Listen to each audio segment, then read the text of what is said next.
Un constat que vous avez sans doute partagé évidemment avec l'ensemble des Français. Le coup d'envoi de ce week-end de 4 jours est marqué par une très forte hausse des températures. 10 degrés au-dessus de la normale, les températures dignes d'un mois de juillet. Mes invités sur le plateau de BFM Story, Virginie Nilsson. Bonjour Virginie, journaliste météo BFM TV, et Emma Aziza, bonjour, hydrologue et consultante BFM TV. Pour entrer dans le détail, alors qu'évidemment on adore regarder ensemble ces images, un point détaillé sur les prévisions. Virginie, ça va durer combien de temps ce phénomène presque caniculaire au mois de mai? On oublie presque quel mois nous sommes. C'est ça, disons qu'il fait chaud, c'est vraiment des températures dignes d'un mois de juillet qu'on a eu aujourd'hui. Ça va durer au moins toute la semaine prochaine. Alors déjà, quelques températures qu'on a relevées à 17h. Donc à Paris, 28 degrés 7. Ça ne devrait plus beaucoup augmenter. 30 degrés du côté de Béziers, 30 degrés 1 à Bordeaux. Et ça devrait durer au moins jusqu'à la fin de la semaine prochaine. Petite parenthèse pour la journée de samedi où les températures vont bien baisser. On aura des nuages, même des orages dans le centre-est. Mais à partir de lundi prochain, ça va vraiment réaugmenter. Alors ce ne sera pas aussi chaud qu'aujourd'hui, c'est-à-dire que normalement, sur toute la moitié nord, à partir de lundi, on aura des moyennes autour de 25 degrés et plutôt 28 degrés sur toute la moitié sud. Mais en tout cas, ce qu'on voit, c'est que jusqu'à la fin du mois de mai, on aura vraiment des températures estivales qui vont s'installer et donc assez durablement. Alors, est-ce que c'est exceptionnel? Je me souviens que l'an dernier, le brevet avait été décalé pour cause de fortes chaleurs dans les salles de cours. Alors, c'est pas exceptionnel, c'est tout à fait remarquable parce que ce sont des températures dignes d'un mois de juillet. On était tout de même assez loin des records aujourd'hui, de 3 à 4 degrés. On n'a pas atteint les 30 degrés à Paris alors qu'il avait déjà fait beaucoup plus chaud dans la capitale. Le record de chaleur par exemple à Paris est de 34 degrés 8, il date donc de l'année 1944. Il avait fait beaucoup plus chaud l'année 2017, le mois de mai 2017. Mais ce qui est sûr, voilà, c'est que c'est vraiment remarquable pour la saison, mais pas exceptionnel parce qu'on a déjà connu ça. Docteur Ricari, bon, je profite de votre présence pour vous demander des conseils. Des conseils quand il fait chaud. On a beaucoup parlé évidemment notamment des populations à risque avec ce Covid-19. Il y a aussi des populations à risque. Est-ce qu'elles sont les mêmes en cas de forte chaleur comme c'est le cas en ce moment? La canicule touche les mêmes populations fragiles et les personnes âgées ont moins la sensation de soif et donc il faut qu'ils boivent plus souvent et qu'ils se protègent bien sûr des fortes chaleurs. Donc lorsqu'il y a de la canicule, il vaut mieux rester au frais chez soi. Il faut s'hydrater régulièrement. Il faut surtout revoir son médecin traitant pour réajuster les traitements qui sont notamment les antihypertenseurs et les diurétiques qui peuvent justement interférer par ces problèmes d'hydratation. Emma Aziza, je le disais, hydrologue et consultante BFM TV, 53 départements, si j'ai bien compté, sont menacés de sécheresse. Ça veut dire quoi un département qui est menacé de sécheresse aujourd'hui, à l'heure où on en parle? Alors aujourd'hui, ça signifie que sur cette carte, on prédit d'ici 2 à 3 mois, en fait, la conjonction d'un ensemble de paramètres, c'est-à-dire des températures au-delà de la normale, effectivement, des taux d'humidité des sols qui sont extrêmement bas, des déficits de pluie durant plusieurs mois. Et donc, in fine, quand vous conjuguez le tout, vous arrivez à de potentielles situations de crise d'ici 1, 2 à 3 mois. Ce qui est intéressant, c'est que là, on est dans une phase d'anticipation. Effectivement, on a eu un mois d'avril assez exceptionnel en termes de, justement, il n'y a pas eu de pluie, il y a eu des températures bien plus élevées que la normale. Maintenant, au-delà de ça, effectivement, là, l'idée, c'est de se positionner dans cette phase amont pour essayer de travailler avec tous les acteurs de l'eau qui sont sur les territoires et pouvoir, en fait, travailler justement sur des mesures d'anticipation pour ne pas plonger dans une phase de crise extrême comme on l'a vécu ces 3 dernières années. Les conséquences, est-ce qu'elles sont visibles? C'est-à-dire le niveau des lacs, par exemple, qui va baisser, le niveau des rivières, ou alors que c'est aussi en profondeur avec les nappes phréatiques, ou est-ce que c'est une conjonction des deux? En fait, la France est une mosaïque de paysages et une mosaïque de milieux souterrains aussi sur le plan géologique. Donc en fait, ce que l'on voit à travers cette carte, c'est qu'il y a 2 niveaux de lecture. Quand vous regardez la carte qui était mise par le ministère de l'écologie, le premier niveau de lecture, c'est effectivement un indice en 3 couleurs, jaune, orange, rouge, qui vous permet de savoir si la sécheresse à venir sera potentiellement sévère.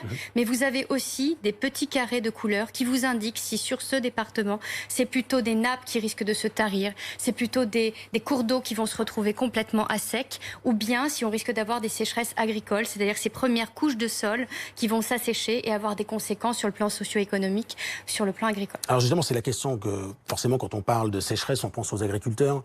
Souvent, ils sont rationnés quant aux possibilités notamment d'arroser les champs. Ce sont les plus directement, principalement les plus impactés? Alors ce sont ceux qu'on voit en premier, en fait, tout simplement parce que ces premières couches de sol, ce sont celles qui vont être directement touchés et impactés.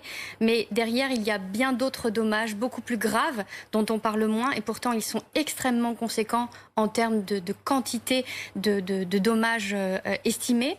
Et ils coûtent même plus cher que le risque d'inondation en soi en parlant de sécheresse. C'est le dommage des bâtis, tout simplement parce qu'il faut un degré d'humidité dans les bétons pour permettre de maintenir en fait des bâtiments. Et donc, lorsque vous avez ces fortes sécheresses accumulées avec des canicules, en fait, vous plongez dans des situations extrêmes et les murs vont directement réagir avec des fissures, voire même des pans de murs tombent. Et donc, ce sont d'autres types de traumatismes de gens qui perdent leurs biens, dont on parle beaucoup moins, parce qu'on parle beaucoup, quand on a une inondation, on a des images assez chocs. On voit tout de suite, en fin de compte, les sinistrés. Là, ce sont un peu des sinistrés du silence, puisqu'on n'en entend pas parler. Et pour autant, l'année dernière, ils ont été très nombreux. Virginie, nous sommes le 21 mai.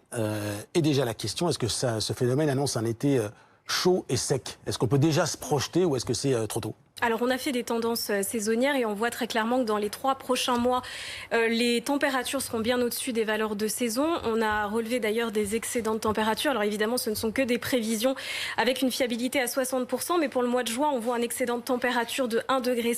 Au mois de juillet, août, 1 degré. Donc pour le mois d'août, ça restera évidemment à affiner dans les prochaines semaines. Alors pour l'instant, c'est trop tôt pour parler est-ce qu'on va avoir une canicule ou pas, parce que c'est un phénomène qu'on peut prédire 2 semaines à l'avance. Ce qui est sûr, c'est que dans les 2 prochaines semaines, on ne va pas en vivre un, mais que les températures resteront élevées. Ce qu'on sait aussi, c'est que par rapport à l'année dernière, le temps sera beaucoup plus orageux, ce qui pourrait être une bonne nouvelle, en tout cas sur le front de la sécheresse.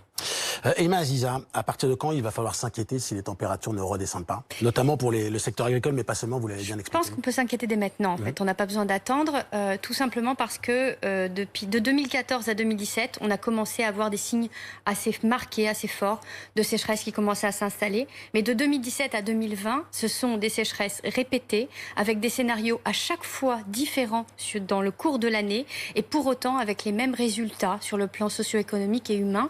Donc on voit bien qu'il va falloir prendre la situation en main et il va falloir agir, parce que là on agit sur une phase d'anticipation assez courte. On est sur une carte qui prédit effectivement en fonction des prévisions saisonnières ce qui pourrait potentiellement arriver, mais au-delà des 3 mois, il va falloir agir, et agir, ça veut dire transformer les bâtiments, les adapter aux canicules. Vous parliez tout à l'heure effectivement du fait qu'on a dû décaler les épreuves de brevet.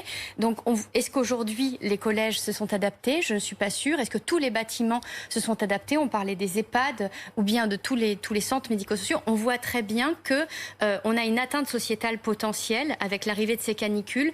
Elles existent partout dans le monde. Tous les milieux sont déstabilisés, puisque en fait, quand on parle d'une sécheresse, c'est tout un milieu, c'est la biodiversité locale. On a des systèmes qui s'effondrent. On a un tiers des oiseaux dans nos campagnes françaises qui ont disparu. On a 80% de nos insectes qui ont disparu. Et on a l'impression que ça ne change pas quand on va se promener dans les champs. Mais derrière, il y a des interactions, si vous voulez, sur le plan local et millimétrique qui vont avoir des impacts d'ampleur majeure. Et puis ces nappes qui se tarissent à force, si vous voulez, elles sont extrêmement vulnérables et elles mettent beaucoup de temps avant de se réalimenter. Donc c'est à chaque fois, on va rendre de plus en plus vulnérable ce milieu. Donc il faut vraiment agir de manière massive. On n'est pas sur vraiment de petites actions à mener, mais on est vraiment sur une action très forte et sur du temps long pour pouvoir réussir à combattre ce défi. Virginie, une dernière question.